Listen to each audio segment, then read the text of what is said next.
নতুন একটি ভিডিও ক্লাসে সবাইকে স্বাগত জানাচ্ছি। আমরা কথা বলছিলাম বিগত কয়েকটি ক্লাস ধরে ভেক্টর নিয়ে। ভেক্টরের সামান্তরিক সূত্র শিখেছি, ভেক্টরের ডট গুণ, ভেক্টরের ক্রস গুণ শিখেছি। এখন আমরা দেখব যে দুটি ভেক্টরের ত্রিমাত্রিক স্থানাঙ্ক ব্যবস্থায় দুটি ভেক্টরের ডট এবং ক্রস গুণ করলে কি হয়। প্রথমে ডট গুণ দেখব, পরে ক্রস গুণ দেখব। আমরা আগেই শিখেছি যে যখন আমি ত্রিমাত্রিক স্থানাঙ্ক ব্যবস্থায় একক ভেক্টরগুলির ডট গুণ শিখেছিলাম বা আমরা শিখেছিলাম, তখন আমরা এই যে ডান দিকে যেসব তথ্য দেওয়া আছে, অর্থাৎ আই ডট আই রেজাল্টটা কি হয়, জে ডট জে রেজাল্টটা কি হয়, এমনি ভাবে আই এর সাথে আই, জে এর সাথে জে, কে এর সাথে কে, এমনি আই এর সাথে জে, জে এর সাথে কে, আই এর সাথে কে, কে এর সাথে আই, কে এর সাথে জে, তারপরে আই এর সাথে জে বা জে এর সাথে আই, এদের ডট গুণনের ফলাফলটা কি। ডট গুণের ফলাফলটা আমরা ডান দিকে দেখতে পেয়েছি। এখন আমি এ এবং বি দুটি ভেক্টরকে দেখিয়েছি, এই দুটি ভেক্টরের ডট গুণ করলে রেজাল্টটা কি আসবে সেটি আমরা দেখব। আচ্ছা, এ ডট বি ডট গুণনের ক্ষেত্রে আমরা লিখব এ ডট বি। তো A X I, A Y J, A Z K dot B X I, B Y J, B Z K. ax bx I dot I, ax by I dot j, ax bz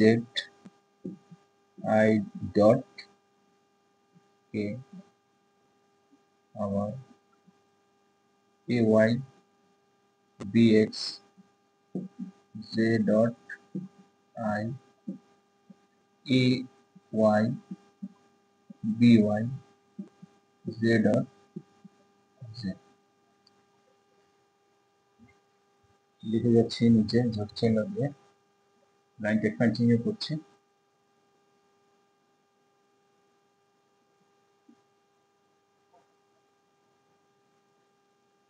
ay bz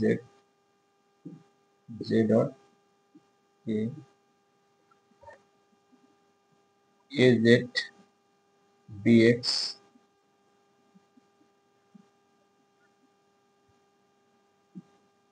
k dot I,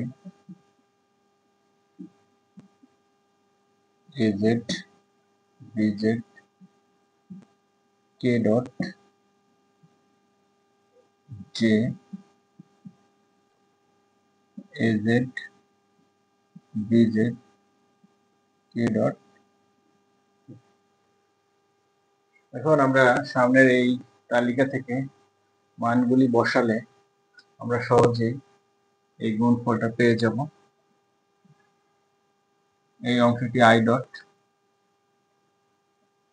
I আছে, এটি 1 হবে, এটি 0 হবে, এটি 0 হবে, এটি 0 হবে, এটি 1 হবে, এটি 0 হবে, এটি 0 হবে, এটি 0 হবে, এটি 1 হবে। 21। সুতরাং মাঝখানের অংশগুলি যেখানে যেখানে 0 আছে সেই পদগুলি আর থাকছে না। তাহলে আমরা কি লিখতে পারি? আমরা লিখতে পারি x dx plus 0 plus 0 plus 0। তারপরে লিখতে পারি ay by পরের পদগুলি 0 হয়ে যাচ্ছে। থাকছে কি az bz। তো ফাইনালি আমরা কি লিখতে পারি? a dot b is equal to x dx plus ay by a z bz। তাহলে দুটি ভেক্টর রাশিকে ডট গুণ করলে আমরা এর রেজাল্টটা পেয়ে যাব, যখন a এর ভ্যালুটা এটা, b এর ভ্যালুটা এটা। এখন এখানে দেখা যাচ্ছে ডট প্রোডাক্টে বা স্কেলার গুণনে যে গুণফলটা পাওয়া যাচ্ছে তার সাথে কোনো দিক নেই। আমরা আগেই বলেছি, সংজ্ঞায় বলা আছে যে যদি দুটি ভেক্টর রাশিকে গুণ করলে একটি স্কেলার রাশি পাওয়া যায় তাকে ভেক্টরের ওই গুণের পদ্ধতিকে স্কেলার গুণন বলে। তো এই ক্লাসটি ডিপ্লোমা ইন ইঞ্জিনিয়ারিং যারা পড়ছেন তাদের জন্য কাজে লাগবে, যারা ইন্টারমিডিয়েট সায়েন্স গ্রুপে পড়ছেন তাদের জন্য কাজে লাগবে। ওকে, এই ক্লাসটি এখানে শেষ করলাম। এরপরে আরেকটি ক্লাস নিয়ে আসছি, সেটা হচ্ছে দুটি ভেক্টরের a এবং b যদি দুটি ভেক্টর হয় এদের স্কেলার গুণন কি হবে।